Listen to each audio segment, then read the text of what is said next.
குழந்தையோட ஃபியூச்சர் படிப்பு செலவு பத்தி நீங்க யோசிச்சுட்டு இருக்கீங்கன்னா இந்த வீடியோ வந்து உங்களுக்கு தான். ஸோ இப்போ நீங்க டிகிரியை வந்து கம்ப்ளீட் பண்ணணும் அப்படின்னு நினைக்கிறீங்கன்னா உங்களுக்கு 10 lakhs இருந்தாலே போதும், நீங்க யூஜி அண்ட் பிஜியை வந்து கம்ப்ளீட் பண்ணிக்கலாம். இதே நீங்க ஃபியூச்சர்ல வந்து யோசிச்சு பார்த்தீங்கன்னா உங்களுக்கு பிஜி கம்ப்ளீட் பண்றதுக்கே உங்களுக்கு 20 to 30 lakhs வந்து கேட்பாங்க. இப்போவே நீங்க இன்வெஸ்ட்மெண்ட் பண்ணி சேவ் பண்ணி வச்சாதான் உங்களோட சைல்டோட ஹையர் எஜுகேஷனுக்கு எந்த கடன் லோன் இல்லாம நீங்க படிக்க வைக்க முடியும். ஸோ ஃபர்ஸ்ட் இம்பார்ட்டன்ட் என்னன்னு பார்த்தீங்கன்னா எந்த இன்வெஸ்ட்மெண்ட் பண்ணாலும் இன்ஃபிளேஷனை வந்து மைண்ட்ல வச்சு நீங்க இன்வெஸ்ட்மெண்ட் பண்ணணும். இப்போ எக்ஸாம்பிளுக்கு சொல்லலாம், நார்மல் இன்ஃபிளேஷன் ரேட் வந்து பாத்தீங்கன்னா 6 to 7%.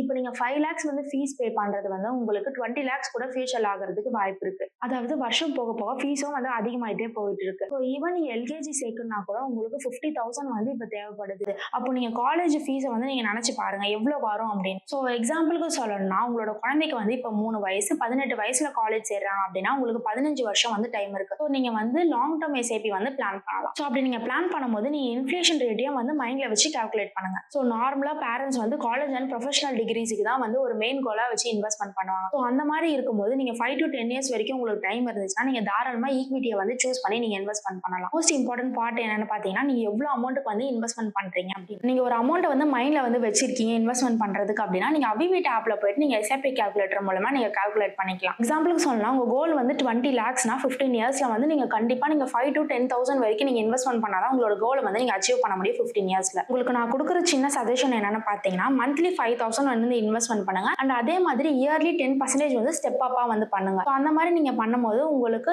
கோலை வந்து நீங்க ஈஸியா வந்து அச்சீவ் பண்ண முடியும். அண்ட் அதே மாதிரி ரொம்ப முக்கியமான விஷயம்னு பாத்தீங்கன்னா நீங்க ஏர்லியா வந்து உங்களோட இன்வெஸ்ட்மெண்ட்டை வந்து நீங்க ஸ்டார்ட் பண்ணாதான் உங்களோட கோலை வந்து நீங்க அச்சீவ் பண்ண முடியும். ஸோ பேரண்ட்ஸ் கொடுக்குற சின்ன டிப்ஸ் என்னன்னு பாத்தீங்கன்னா உங்களோட இன்வெஸ்ட்மெண்ட்டை வந்து ஏர்லியாவே ஸ்டார்ட் பண்ணுங்க. ஈவன் நீங்க 1000 rupees நீங்க இன்வெஸ்ட்மெண்ட் பண்ணா கூட ஸோ மார்க்கெட் ஃபாலோ போது எஸ்ஐபி வந்து ஸ்டாப் பண்ணிடாதீங்க, கண்டினியூவா இன்வெஸ்ட்மெண்ட் பண்ணிட்டு வாங்க. ஸோ தேர்ட் வந்து பாத்தீங்கன்னா கோல் பேஸ் இன்வெஸ்ட்மெண்ட் வந்து அப்ரோச் பண்ணுங்க. ஸோ உங்களோட சைல்டோட எஜுகேஷனுக்காக பண்றீங்கன்னா அதுக்காக செப்பரேட் ஃபண்ட்ல வந்து இன்வெஸ்ட்மெண்ட் பண்ணுங்க. உங்களோட கோலோட நீங்க அதை கம்பைன் பண்ணாதீங்க. அண்ட் லாஸ்ட் வந்து எவ்ரி 6 months வந்து உங்களோட ஃபண்டோட பர்ஃபார்மன்ஸை வந்து ரிவ்யூ பண்ணிட்டே வாங்க. ஸோ நீங்க என்னென்ன மிஸ்டேக்ஸ் வந்து அவாய்ட் பண்ணணும்னு பாத்தீங்கன்னா ஃபர்ஸ்ட் வந்து பாத்தீங்கன்னா எஃப்டி அண்ட் பிபிஎஃப் மட்டுமே வந்து நீங்க நம்பி இன்வெஸ்ட்மெண்ட் பண்ணாதீங்க, பிகாஸ் வந்து அது இன்ஃபிளேஷனை வந்து பீட் பண்ணாது. ஸோ செகண்ட் வந்து பாத்தீங்கன்னா தெரியாத சில்ட்ரன்ஸ் பிளான்ல வந்து நீங்க இன்வெஸ்ட்மெண்ட் பண்ணாதீங்க. ஸோ தேர்ட் வந்து பாத்தீங்கன்னா ஷார்ட் டர்ம் ப்ராடக்ட்ஸ் வந்து லாங் டர்ம் கோல்ஸ்க்கு வந்து நீங்க யூஸ் பண்ணாதீங்க, அவாய்ட் பண்ணிடுங்க. அண்ட் ஃபோர்த் வந்து பாத்தீங்கன்னா காஸ்ட் வந்து இன்க்ரீஸ் ஆகிட்டே தான் இருக்கும், அதுக்கேற்ற மாதிரி உங்களோட இன்வெஸ்ட்மெண்ட்டை வந்து நீங்க இன்க்ரீஸ் பண்ணிட்டே வாங்க. வீடியோ பிடிச்சிருந்தா லைக் அண்ட் ஷேர் பண்ணுங்க. இப்பதான் நம்மளோட வீடியோ வந்து ஃபர்ஸ்ட் டைம் பாக்குறீங்கன்னா மறக்காம அபிவிட்டா சேனலை வந்து சப்ஸ்கிரைப் பண்ணிடுங்க.